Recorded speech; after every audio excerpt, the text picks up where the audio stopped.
하나님께서 오늘 말씀 우리에게 주시는 말씀의 제목은요, 그 땅 모든 거주지에서 좋은 꼴을 먹이리라 라고 하는 말씀의 제목입니다. 제목을 한번 보세요. 인생을 살면서 이 먹는 문제입니다. 근데 물론 여기에 좋은 꼴, 그 다음에 살찐 꼴 이야기가 나오는데, 먹어야 살지요, 육신적으로. 그 다음에 영적으로도 먹어야 삽니다. 그래서 좋은 꼴을 먹이리라 라는 겁니다. 어디에서 먹이는 거예요? 제목을 보면 어디에서 먹여주신다고 그런 거예요? 거주지죠. 거주지에서. 근데 거주지는 거주지인데 어디 거주지? 그 땅 모든 거주지입니다. 그래서 하나님이 먹여주시면 그 땅이 뭐 설사 산 위라고 할지라도 산 위에서는 먹고 살기 힘들어요. 아니면 시냇가라 할지라도, 다시 말해서 환경에 또 어떤 처지의 여건에 구애받지 아니하고 하나님이 먹여주시면 산다라고 하는 그 말씀의 제목이 오늘 저 제목입니다. 그렇습니다. 우리가 인생을 살면서 하나님이 먹여주시면 내가 노력하고 힘쓰고 이리 뛰고 저리 뛴다고 내가 물질적으로 사는 거 아니에요. 성경은 이야기하죠. 에스겔 선지자를 통해서 이스라엘 백성들로 하여금 너희가 지금 먹고 살기 위해서 하나님 등져버리고 또 애굽을 의지하고 아수르를 의지하고 또 이 페르시아를 의지하고, 바사 제국이죠 이때 당시에. 그런다 할지라도 그렇게 해서 먹고 사는 문제가 해결되는 게 아니에요. 먹고 마시는 문제는 하나님이 해결해 주신다라고 하는 것, 이것이 오늘 본문에 있는 말씀의 내용입니다. 우리가 이 땅에 살면서 가져야 될 신앙의 모습, 바로 그거예요. 우리가 물질 없으면 살 수가 없잖아요. 그런데 그 물질도 내가 이 사람 저 사람 의지하고 이 방법 저 방법, 또 내가 이리 뛰고 저리 뛰고 그런다고 내가 살 수 있는 게 아니라는 겁니다.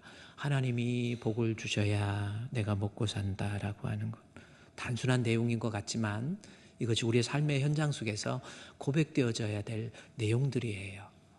말씀의 제목이 에스겔서 34장 13절 말씀입니다. 한번 볼까요? 에스겔서 34장 13절 말씀에 보니까 내가 그것들을 만민 가운데에서 끌어내어 여러 백성들 가운데에서 모아 그 본토로 데리고 가서 이스라엘 산 위에서 그리고 시냇가에서 그 땅 모든 거주지에서 먹이되라고 그랬죠. 먹여주신다라는 거예요. 여기 산 위 모든 거주지라고 그래서 아까 얘기했듯이 산 위에서는 양들에게 먹일 것이 너무 척박하고 힘들지요. 그럼에도 불구하고 하나님이 먹여주시면 먹어주신다라는 거죠. 산 위에서. 시냇가에는 괜찮겠죠. 푸른 초장도 있고 뭐 쉴만한 물가도 있고. 그런데 그곳에 뿐만 아니라 산 위라 할지라도 하나님이 도와주시면 그 땅 모든 거주지에서 어떤 환경과 여건, 아무리 경제가 어렵고 힘들다 할지라도 하나님이 도와주시면 내가 먹는 문제, 이거 해결된다라고 하는 것, 이것이 오늘 본문에 있는 말씀입니다. 물론 먹는 문제에 대해서 본문의 바로 14절에 보면 좋은 꼴이라는 말이 나와요. 그런데 그 좋은 꼴을 뒤로 내려가서 살찐 꼴로 번역합니다. 그렇죠? 그러면 하나님이 먹여주시는데 좋은 꼴, 살찐 꼴 차이가 뭐예요? 그러니까 인생을 살면서 하나님이 내 인생을 먹여주는데, 뭐 좀 더 쉽게 얘기하면 다음 주에 그 내용을 좀 더 보겠지만 좋은 꼴이라고 하는 것은 육신적인 겁니다. 무엇을 먹을지, 무엇을 마실지, 내가 어떤 집에서 살아야 되고 경제적이고 돈 뭐 이런 걸로 생각할 수 있죠. 이게 좋은 꼴입니다. 살찐 꼴은 기름진 꼴이라는 건데, 이제 본문에서 앞에 에스겔서 3장에서도 나와 있고 잠언에서도 또 시편에서도 나와 있는데, 살찐 꼴은 율법, 즉 영적인 말씀이에요. 하나님이 목자가 되어주시면 세상의 좋은 꼴, 물질적인 것도 또 영적인 것도 사는데 문제 없도록 하나님이 나를 인도해 주신다라고 하는 것, 이것이 에스겔서를 통한 이스라엘 백성에 대한 선포입니다. 오늘날 우리에게도 주어지는 거예요. 여러분 인생 살면서. 그렇다면 여기 본문의 말씀에 다시 13절에서 보면 산 위든 시냇가든 그 땅 모든 거주지에서 먹여주신다 그랬잖아요. 누가 먹여주시는 거예요? 내가, 13절에서는 내가 이렇게 돼 있죠. 그러니까 하나님이 먹여주시는 거예요. 우리 인생이 하나님이 먹여주신다라는 말씀입니다. 저는 이 사실을 믿습니까? 하나님이 먹여주셔야 살아요. 내 실력, 내 능력보다 하나님이 먹여주셔야 산다라는 거죠. 그러면 여기서 하나님은 뭘로 비유하고 있어요? 12절에 목자와 양의 관계로 비유하고 있죠.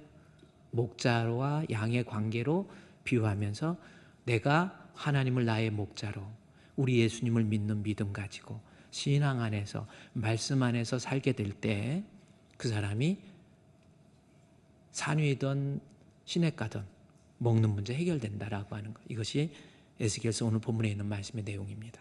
따라서 여러분 새해 맞이해서요. 우리 하나님이 나의 목자, 나는 그의 어린 양. 그 믿음을 가져야 돼요. 인생을 살면서 에스겔서에 나와 있는 것처럼 에스겔이 포로로 끌려가고 5년 있었거든요.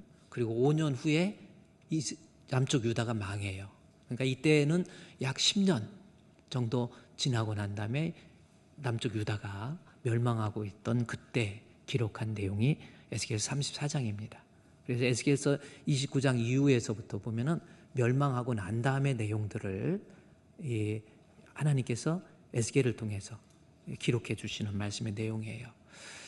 애굽을 의지하고 세상을 의지하고 돈을 의지하고 결국은 그들에게는 진정한 안식이 없었다라고 하는 것. 따라서 인생을 살면서요, 여러분 바로 우리 12절에 나온 것처럼 인생을 살면서 나는 하나님을 나의 목자, 나는 그의 기르시는 양. 할렐루야. 목자와 양의 비유는 어떤 특징이 있습니까? 양에게는 목자 없으면 살 수 없다라는 거죠. 그러니까 여러분이 영육간의 복을 누리기 위해서는요, 인생을 살면서 하나님을 나의 목자, 나는 그의 기르시는 어린 양. 이건 뭐예요? 내가 인생 살면서 하나님을 믿는 믿음 정말 귀하게 여기고 신앙 귀하게 여기고 그냥 교회만 다니는 것이 아니라 정직한 신앙을 가지고 하나님 의지하라는 거죠. 나 주 없이는 살 수 없다라는 것이 목자와 양의 비유입니다. 주 없이 살 수 없네. 특별히 죄인의 구주여. 인간의 존재 이해 나는 어떤 존재인가. 이렇게 태어나서 시집가고 장가가고 아기 낳고 그냥 먹고 마시고 그게 인간입니까? 인간은요 아담의 후손이에요. 결국은 죄의 유전적 괴리를 벗어날 수 없는 인간입니다. 죄인이에요. 아무리 아니라고 해도 나는 죄인이에요. 따라서 죄인에게는 우리 하나님 없이는 살 수 없는 겁니다. 세상 살면서 하나님 안 믿고 예수 안 믿고 그러면 태어나지 말았어야 돼요. 죄송하지만. 그럼 저는 이미 태어난 거 어떡합니까? 예수 믿어야 돼요. 하나님 목자로 믿는 믿음 가져야 그 인생이 복된 인생이고 그 인생이 보람된 인생을 살 수 있는 거예요. 죄인이기 때문에 그렇습니다. 죄인이 아니면 예수 안 믿고 하나님 안 믿어도 돼요. 그런데 죄인이기 때문에 그래서 에스겔서를 통해서 이스라엘 백성으로 하여금 그들의 죄인된 그들을 구원하시기 위한 메시아적인 소식을 오늘 본문의 목자라고 하는 비유를 통해서 나중에 이 목자에 대해서요, 이 한 목자라고 하는 23절 말씀에 보면 한 목자 이야기가 나와요. 결국 예수 그리스도에 대한 내용입니다. 예수 그리스도를 통해서 우리를 구원해 주실 것이다 라고 하는 그 내용이에요. 어쨌든 12절에 나온 것처럼 우리는 하나님 없이는 못 산다라고 하는 거, 이것을 좀 발견하시고요. 우리 주님 없이는 나는 죄인이기 때문에 사람은 어쩔 수 없이 하나님 떠나서는 살 수가 없어요. 내 생명마저도 주님 떠나면 헛되다라는 겁니다. 우리 찬송가에도 주 떠나가시면 내 생명 헛되네. 따라서 기쁘나 슬플 때 늘 계시옵소서. 기쁘고 기쁘도다 항상 기쁘도다 나 주께 왔사오니 복 주옵소서. 내가 왕이 됐다 할지라도 다윗처럼 내가 세상에 권력을 얻고 돈을 얻고 수십억을 쌓아놓고 뭐 좋은 집에서 살고 좋은 차 타고 다닌다 할지라도 인간이기 때문에 하나님 없으면 내 생명 헛된 거예요. 아닌 것 같습니까? 우리 주님 없이는 못 살아요. 우리 2026년도 새해를 맞이해서 우리 하나님을 향한 정직한 믿음 가지세요.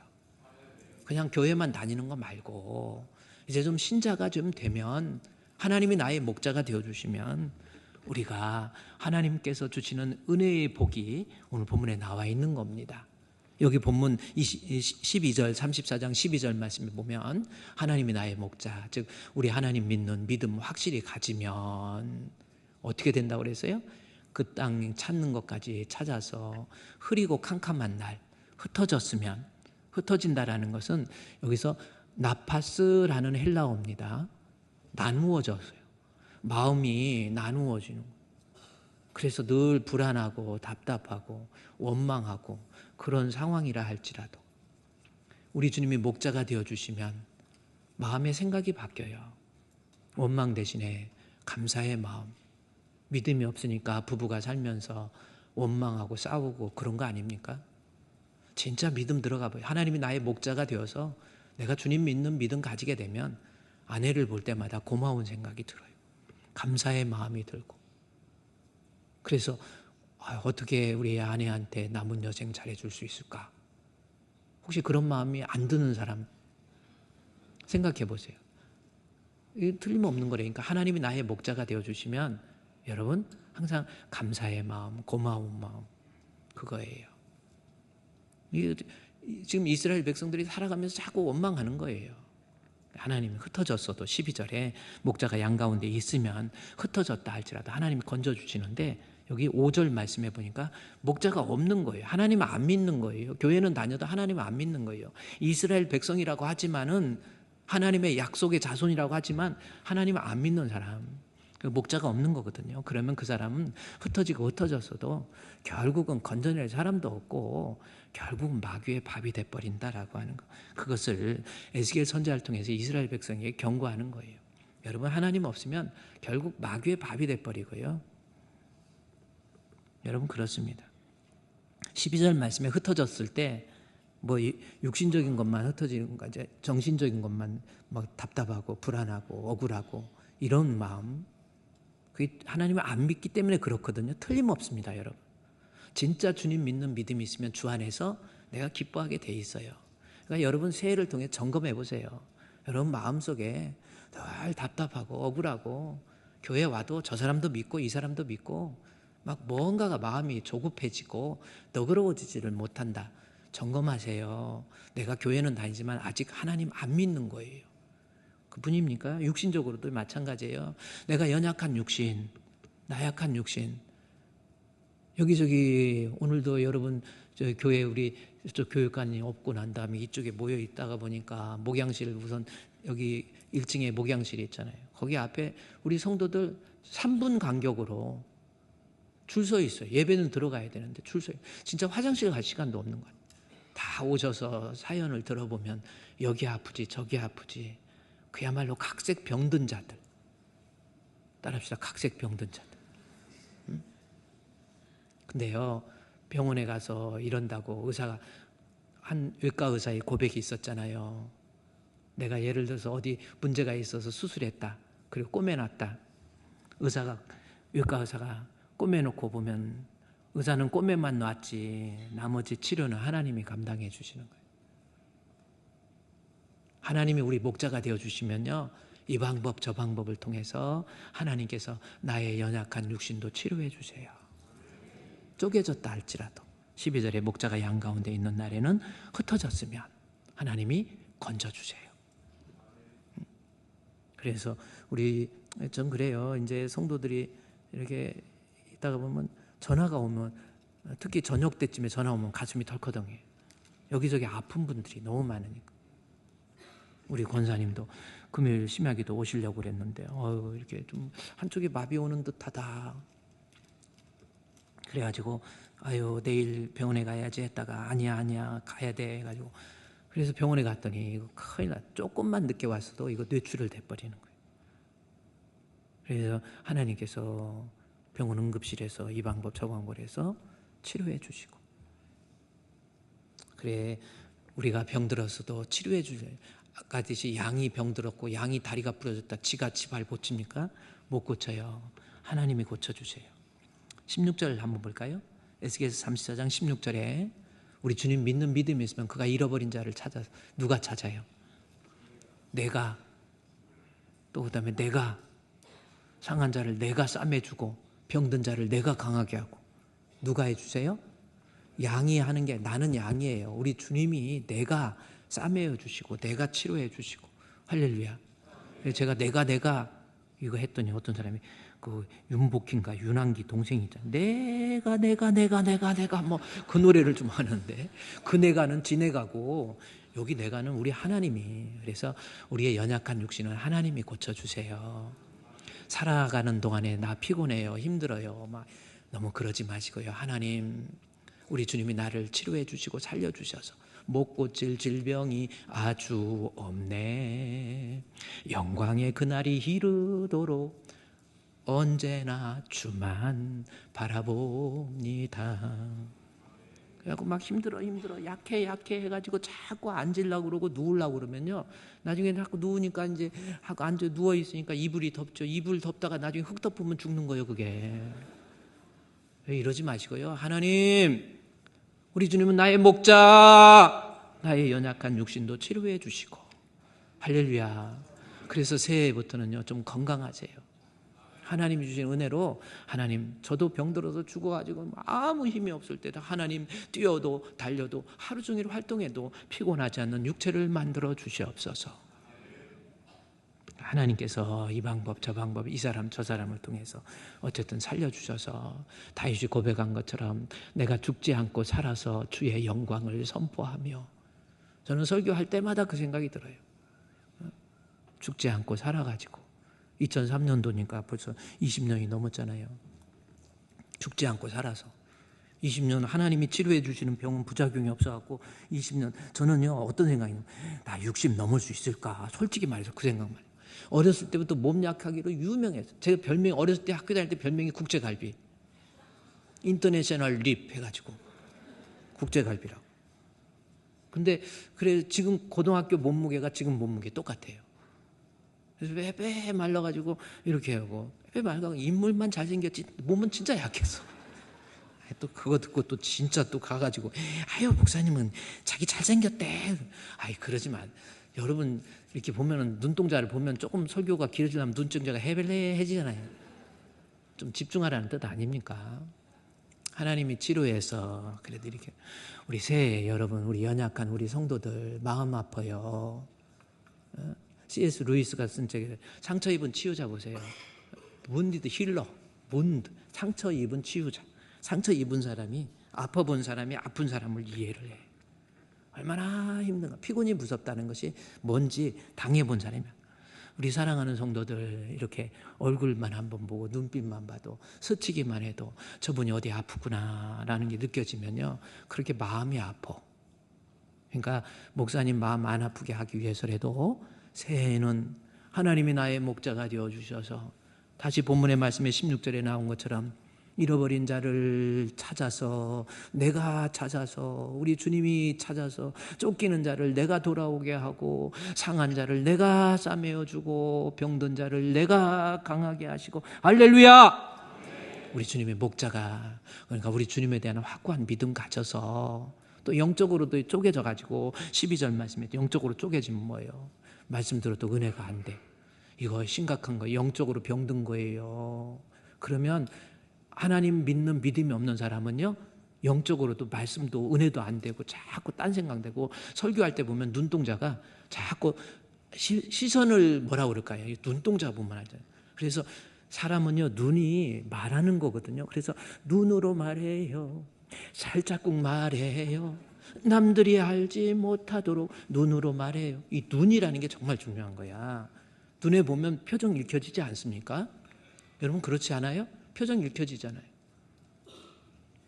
영적으로 문제가 생기면요, 내 속에 있는 영성의 모니터가 눈이에요.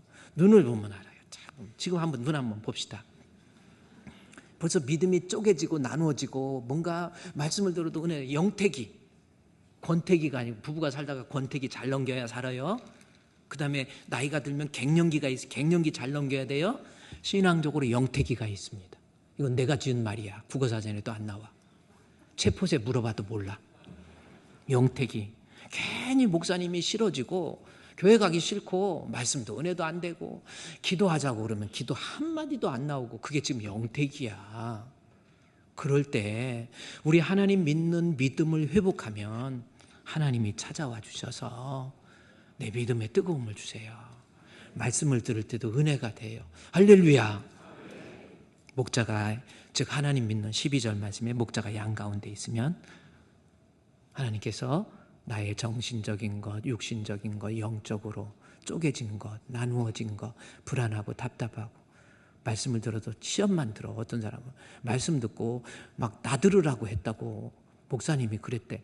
그거요, 나들으라고 한 게 하나님이 직접 수술해 주신 것이고 그게 하나님 앞에 은혜야. 하나님 말씀은 살았고 운동력이 있어서 좌우의 날선 어떤 것보다 예리해서 혼을 치료하고 영을 치료하고 관절과 골수를 찔러 쪼개. 하나님 말씀이 칼이란 말이에요. 칼이 들어와서 여기저기 오늘 젖은다는 말도 안 말. 젖어버리는데 안 아프겠어? 아프지. 목사님 설교 듣고 꼭 나들으라고 한 것 같고 막 양심에 갑자기 막 화가 부럭부럭 나. 근데도요, 하나님이 나의 목자가 되어주시면 하나님이 거기서 건져주세요. 절대 망하게 안 해요. 들짐승의 밥이 돼. 목자가 없으니까 5절 말씀에 하나님 믿는 믿음이 없으니까 5절 말씀에 목자가 없으니까 결국은 흩어져 버리고 결국은 들짐승 마귀의 밥이 될 겁니까? 아니잖아요. 결국 믿음이 없으니까 지 살겠다고 6절 말씀에 내 양떼가 모든 산과 높은 맷뿌리에 유리 됐다 그랬죠. 유리가 뭐라고 그랬어요? 유리가 뭐예요? 그랬더니 거울이요. 그래. 거울이 아니고 이 유리는 야알라라고 하는 겁니다. 피난처예요. 안식처를 만든 거야. 지가 어디다 만들었어요? 6절에 내 양떼가 모든 산과 높은 맷뿌리 봉우리에다가 지 안식처라고 만들어 놨네. 그러니 독수리가 잡아먹기 딱 좋아요. 하나님 없이 내가 내 인생 설계해서 내가 만들어 보세요. 거기에 평안이 있습니까? 기쁨이 있습니까? 은혜 있습니까? 나는 주 없이는 살 수 없어요. 죄인이기 때문에. 2026년도 새해를 맞이해서 하나님은 나의 목자. 할렐루야. 뭡니까? 여호와라고 그랬죠. 하나님도 아니고 여호와는 뭐 예수님, 하나님, 성령님 다 얘기하는 거예요. 하나님 믿는 믿음 가지고 여러분 어려운 실패 위기 속에서도 하나님이 내 삶에 개입해 주셔서 위기에서 건진받는 영육간의 복을 누릴 수 있는 우리 성도 되시기를 주의 이름으로 축원드립니다. 또 하나, 그 다음 절 13절 말씀에 보면 목자가 12절에서 목자가 양 가운데 있으면, 자, 하나님 믿는 믿음 가지고 살면, 예수 믿는 믿음 가지고 살면 12절에서 그거죠. 그 다음에 13절에서 내가 그것들을 만민 가운데서 끌어내서 여러 백성들 가운데서 모아서 본토로 데리고 가가지고 산 위에 그리고 시냇가에 모든 거주지에서 먹여주신다라는 겁니다.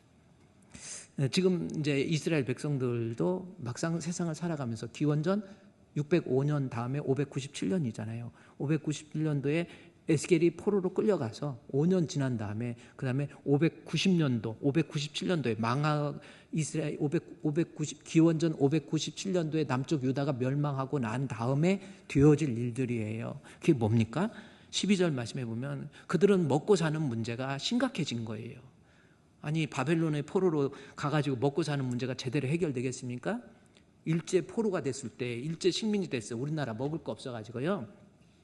참 일본 애들은 진짜 너무 잔인했던 것 같아.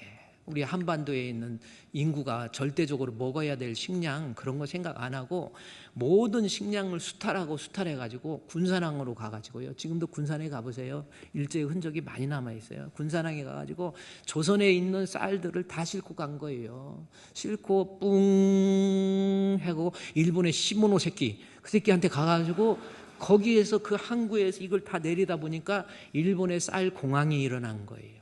쌀이 너무 많아가지고 일본은 그래서 싣고 가갖고 시모노세키한테 다 갖다가 그냥 묻어버렸잖아요. 그냥 바다에다 다 버렸어요. 근데 한반도는 어떻게 되시냐? 먹을 거 없으니까 초근목피라는 거 아십니까? 풀뿌리 먹고 나무 껍질 벗겨 먹고 그래도 절대적으로 먹을 게 없는데요. 어떻게 살아요? 이 먹을 문제라는 거. 그래서 이스라엘 백성들이 먹을 문제 때문에 당장 먹을 게 없으니까 북한 같은 경우도 김일성이가 죽고 난 다음에 당장 먹을 게 없어가지고 제가 압록강 쪽으로 해갖고 북한에 이제 그때 그러니까 1900 그 김일성이가 그때 1900 언제 죽었죠? 죽었는데 중국으로 가가지고 중국에서 그 기독교 단체에서 북한에 너무 먹을 게 없으니까 쌀 전달하기 위해서 저기 함흥 쪽으로 함흥 흥남 거기 이성계 고향 서북면 동북면 거기 그쪽으로 가고 러시아 쪽으로 이렇게 내려와서 오랑캐령이라고 있어요. 거기에 가서 쌀을 전달하기 위해서 엄청난 빵을 가지고 전달하기 위해서 그 강 다리가 있습니다. 거기 건너가 가지고 북한에다가 쌀을 전달한 적이, 그 빵을 전달한 적이 있어요. 갖다 주니까 먹어요, 안 먹어요? 아이고 어떻게 알아요? 그런데 안 먹어. 내래 자존심이 있습니다. 이러면서 안 먹어요. 우리 남반부 아사끼들이 가져온 건 저희들이 안 먹습니다. 그래 안 먹어요. 먹지 마세요. 저도 그랬죠. 안 먹어. 근데 이제 그때 사정이 어느 정도 힘들었냐면 김일성이 죽고 난 다음에 너무 먹을 게 없으니까 사람이 급해지니까요. 사람이 죽으면 바로 시신을 땅에다 못 묻었어요. 왜 그런지 아십니까? 사람이 사람을 먹는 거야. 급하니까 어쩔 수 없지요. 그러니까 죽은 다음에 폭 고아주나? 완전히 죽어가지고 그래도 땅까지 파서 시신까지 패먹었다는 거 거짓말 같죠? 실제 북한에서 일어났던 일들이에요. 사람이 먹을 게 없으니까 빵 전달해주고 안 먹어요. 그러니까 중국에 있는 거기 인도하는 사람이 그때 중국 내무성에서 초청해가 북한에 같이 갔거든요. 기독교 대표들 몇 명이서. 그래가지고 그러더니 안 먹는다 그러니까 빨리 갑시다 해가지고 그 다리를 건너서 갔더니 가자마자 이 빵 어디서 났습니까? 하면서 막 갖다 먹는 거예요. 그게 북한이었어요. 지금 에스겔에서 기원전 597년도 넘어서 그러니까 한 60년도 됐겠죠. 이때쯤에 정말 유다 땅에 먹을 거 없을 때 그때 하나님께서 에스겔을 통해 주신 말씀이 그거예요. 너 지금 먹을 거 없지? 물질적인 거, 육신적인 거 네가 지금 산 위에라 할지라도 13절 아주 척박해서 먹을 거 없는 상황이라 할지라도 네가 지금 힘든 환경이라 할지라도 그것이 산 위든 시냇가는 좀 먹을 수 있겠죠. 이거저거 환경 안 따지고 하나님이 복을 주시면 그 땅 모든 거주지에서 물질적인 삶을 통해서 내 생애를 영유할 수 있도록 만들어 주시겠다고 하는 약속의 말씀입니다. 오늘날 마찬가지예요. 여러분 사람이 세상 살면서 돈 없으면 어떻게 삽니까? 못 살아요. 그렇죠? 돈 없이 어떻게 살아? 돈 없이 여기까지 어떻게 옵니까? 돈 없이 어떻게 뭘 먹습니까?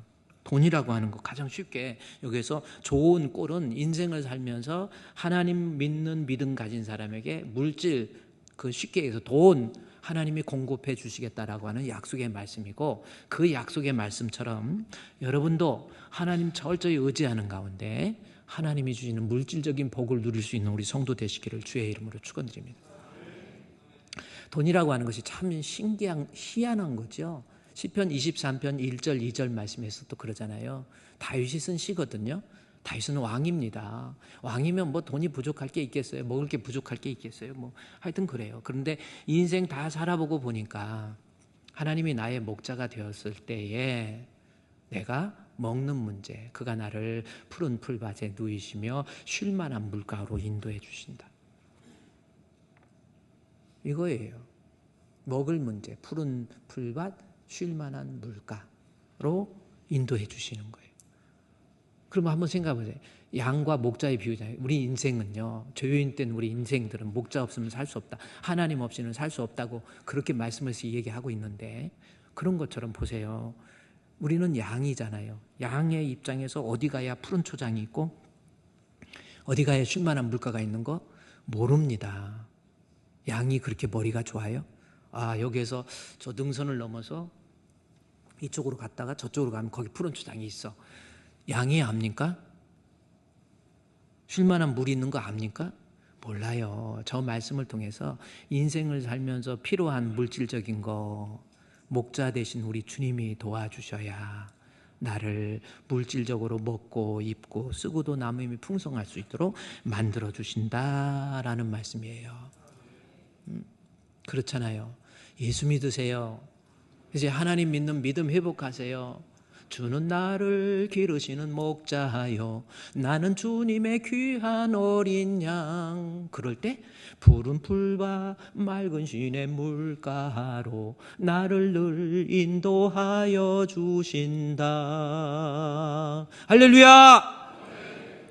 인생 다시 한번 설계해 보세요. 어떻게 해서 여러분 돈 벌면서 어떻게 했습니까? 여러분 내가 노력하고 힘쓰고 내가 많이 배우고 내가 실력 있고 내가 능력 있고 내가 이리 뛰고 저리 뛰고 아침 일찍 일어나고 저녁 늦게까지 새벽 5시부터 일어나서 가서 출근하고 가서 회사에서 직원들한테 급급수 당하고 와가지고 집에 와서 11시에 밥 먹는 둥 막는 둥 해가지고 아침 또 씻고 나가야 되고 그렇게 인생 살았는데 부자 됐습니까?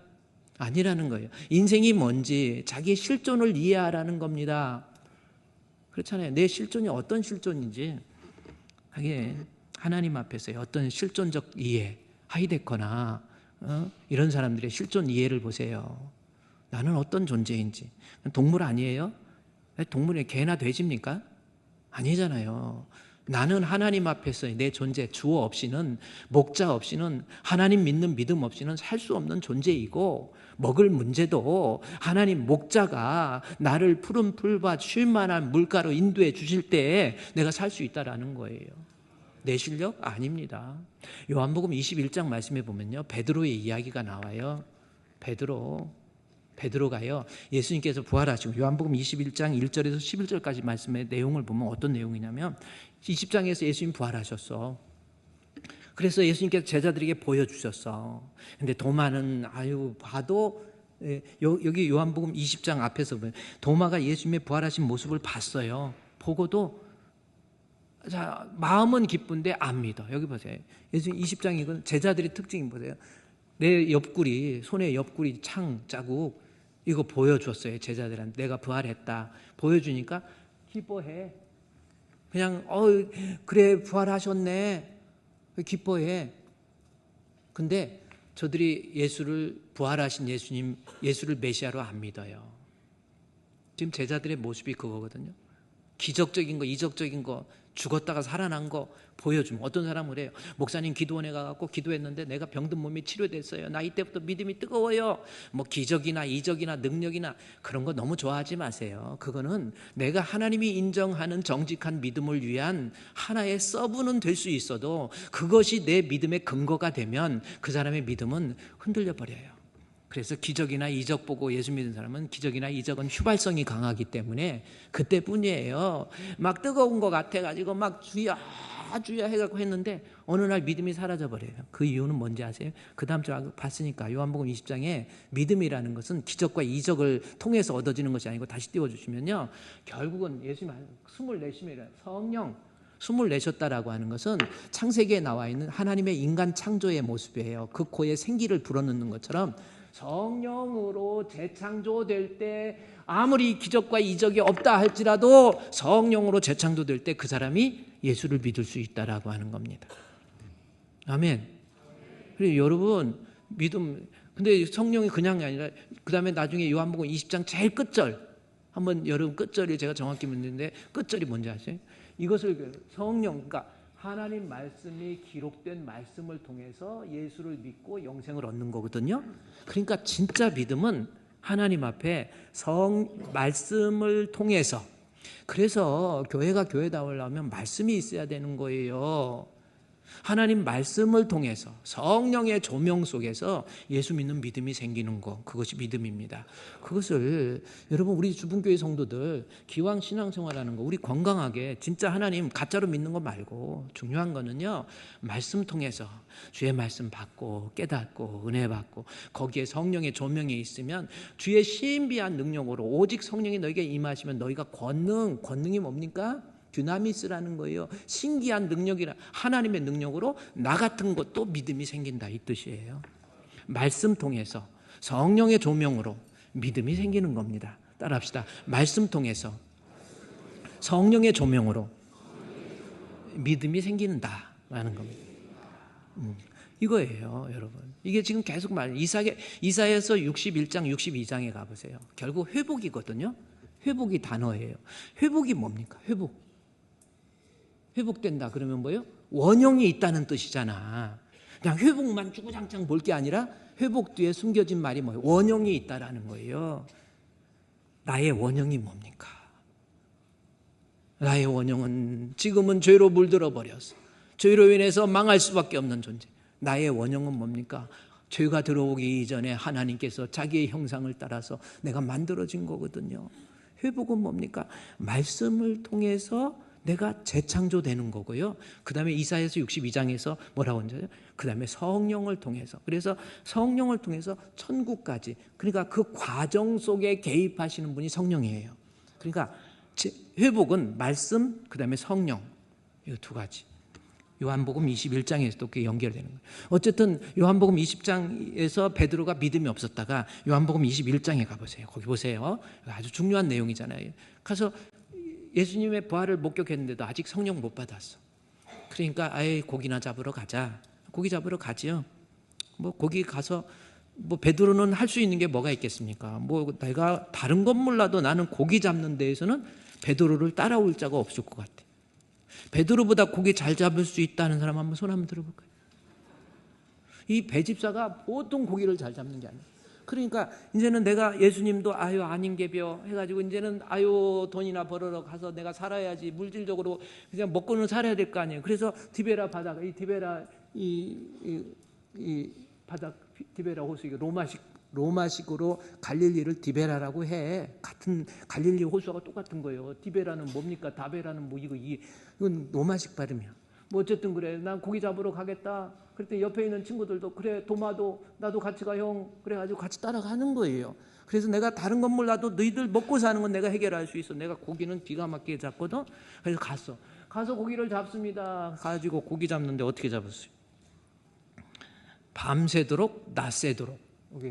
여기 본문에 낮새도록, 낮새도록이 있나? 21장 3절에 그날 밤에 아무것도 잡지 못하고 4절에 날이 새버렸어. 그러니까 하루 종일 고기를 잡았는데 밤이 먹도록 다 고기 날 새도록 고기 하나 못 잡았어요.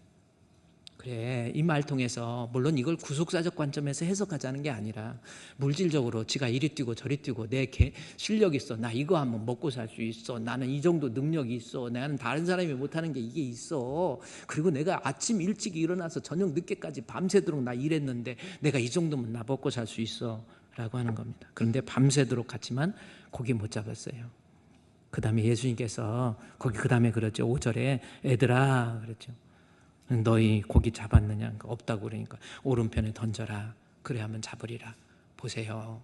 진짜 물질적인 복. 그랬더니 11절 말씀에 베드로가 올라와서 그물에 육지에 들어 올리니 가득히 찬 물고기 153마리, 그물이 찢어지지 않았다. 이 게마트리 해석법이라고 제논이라는 신학자가 해석할 때는 여기에서 153마리가 모든 열방의 민족들을 얘기하는 거고, 그물이 찢어지지 않았다는 것은 교회가 결코 망하지 않을 것이고 교회에 앞으로 엄청난 유대인이 아닌 유대인뿐만 아닌 모든 민족들이 다 구원받을 것을 얘기한다. 구속사적 관점에서 해석하는 건 맞아요. 그러나 여기에서 지금 말하고 싶은 거는 베드로가 육신적인 경험으로 지가 물질적으로 먹는 문제 해결 못했어요. 예수님께서 오른편에 던져라 그랬더니 예 하고 던졌더니 153마리 뭐예요? 그물이 찢어져 버렸다는 거예요. 그러니까 제가 여러분 앞으로 인생 살면서 우리 주품교회에서 2026년인데 내 인생 살면서 물질이라는 게 없으면 안 되잖아. 내 노력으로, 내가 노력 안 해서 어렵습니까? 생각해 보세요. 우리 주님 앞에 우리 주님이 주시는 복으로 좀 풍성함을 누릴 수 있는 우리 성도 되시기를 주의 이름으로 축원드립니다. 여기 153마리 그러니까 모나미 아세요? 모나미. 예. My lover. 그러니까 뭐냐면 모나미가 뭐냐면 모가 마이라는 거고요. 아미는 사랑이라는 거예요. 나의 사랑, 나의 하나님, 모나미라는 겁니다. 모나미 회장이 1963년도 5월 1일에 회사가 다 쫄딱 망했어요. 송삼석 사장입니다. 회사가 쫄딱 망해버린 거예요. 근데 이 사람은 서울대학교 상경대학, 서울 상대 나온 사람이야. 서울에서 상당히 떨어진 대학이 아니고 서울 상대 진짜 나온 거예요. 서울 법대 제법 떨어진 대학이 아니고 하여튼 서울 상대 나와요. 이때 당시에 서울 상대 대단합니다. 대학 학생 교복이 있었잖아요. 사각 모자 딱 쓰고 이러니까 이수일과 뭐처럼 딱 나타나면요, 서울 상대 이게 그러니까 실력이 있죠. 능력이 있었죠. 아는 사람도 많았죠. 정치인도 많았죠. 돈도 있었어요. 사업하다 쫄딱 망했어. 이거 왜 그럴까 하고 그러다 기도원에 간 거죠. 기도에 가는데 요한복음 21장 1절에서 11절 말씀, 백시운 3마리 이게 하나님께서 기도하는 가운데 떠올려 주신 거예요. 그래서 가서 기도하고 기도하다가 하나님께서 은혜 주셔가지고 백시운 3, 그래서 모나미 153. 내가 볼펜 보여줄게. 내가 이거요. 모나미 153, 0.7mm짜리. 이거 몇 자루 팔린 줄 알아? 50억 자루. 지구의 인구 50억이 넘는 자루가 몇 년 전에 달성했어. 그때 이 송삼석 회장님이 뭐라고 하면 지금은 송하경입니다. 그 아들이 이제 하나님 경유하라 해가지고 그래서 사업하다 쫄딱 망해가지고 이거 아닌 게벼 하고 가서 기도하다가 제가 간증문이 있어요. 보세요. 기도원에 올라가서 기도하니까 하나님 앞에서 내가 하나님 잘못했습니다. 용서해 주세요. 자기 죄가 생각나. 바쁘다는 핑계로 주의 성수도 안 하고 주의 성수. 바쁘다는 핑계로 예배나 빠지고 툭 빠지고 이것 빠지고 저것 빠지고 지 마음대로 인생을 가서 기도하니까 하나님께서 떠오르게 하시고 회개하게 만들어주는 거예요. 앤드루 머리가 얘기한 것처럼 진정한 회개 없이 하나님을 진정으로 만날 수가 없는 거예요. 가서 내가 장로, 내가 교회에서 어렸을 때부터 신앙생활하고 나 서울대학교 상경대학 나왔고 나 실력 있고 능력 있고 아는 사람 많고 사업 쫄딱 망한 다음에 하나님 부족한 자금을 메우나 11조도 떼먹었습니다. 교만해서 내 맘대로 고집 부렸습니다. 그러다가 모든 잘못 깨닫고 철저하게 회개하고 결단하고 그런데 성경 말씀 요한복음 20장 이거 생각나고 물고기 153이 생각나고 모나미 153 만들어갖고 손에 들려지게 모든 전 세계 사람들이 손에 50억짜리 팔게 도와주시옵소서라고 기도했어요. 그 다음에 쭉 나와요. 세계를 주품으로 주품교회. 그래가지고 정말 하나님 앞에 이분이 그래요. 자기가 서울대학교 나왔다고 교만 부리고 자기 실력 있다고 교만 부리는데 하나님 153. 그래서 볼펜을 만들어 가지고 153. 그랬더니 이거 이제 153이 이게 무슨 뜻이냐? 사람들이 그런 거예요. 그래서 이것이 1963년도 5월 1일 날 이거 볼펜을 만들었거든요. 그래서 1963년 5월 1일 날. 그래서 63년 5월 1일 이렇게 해석해갖고 153이라고 그렇게 만들었다 이런 사람도 있고 어떤 사람은요 이때 이거 볼펜 한 자루 값이 15원이었대. 그리고 이 볼펜을 3번째 만들어서 성공했대. 그래서 15. 그러니까 별 얘기가 다 나온 거야. 그때 송삼석 회장이 뭐라고 그랬습니까? 쓸데없는 소리 하지 마시라고. 나는 하나님 앞에 기도하고 내가 하나님 앞에 얼마나 교만했던지 내가 얼마나 하나님 앞에 충실하지 못했던지 이걸 깨달았더니 하나님께서 나에게 복을 주셔서 50억 자루입니다. 억자루, 목자루 뭔지도 모를 거야 지금. 그래서 그때부터 모나미가 살아난 거예요. 따라합시다. 모나미, 왕모나미, 개모나미 뭐 해가지고 하나님이요 물질적인 거 하나님이 주셔야 되는 거예요. 서울 상대 나왔다고? 아니 물론 여기 서울대학교 나온 분도 계시는데 그래 그거 나쁘다는 게 아니라 인생은 내 실력 내 능력으로 내가 이리 뛰고 저리 뛴다고 부자 되는 거 아니에요. 하나님이 복을 주셔야 내가 육신적으로 부자 될 수 있다라고 하는 거 믿으시면 아멘. 할렐루야.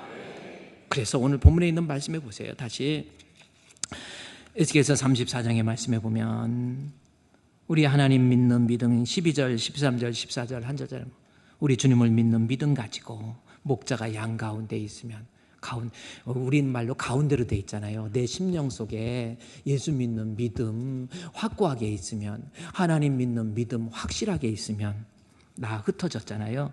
정신적으로 영적으로 또 육신적으로 병들고 아프고 이럴 때 내가 내 양 찾아서 기독교는 찾아오는 종교 아닙니까? 다른 종교는요 내가 내 공로로 올라가는 거야.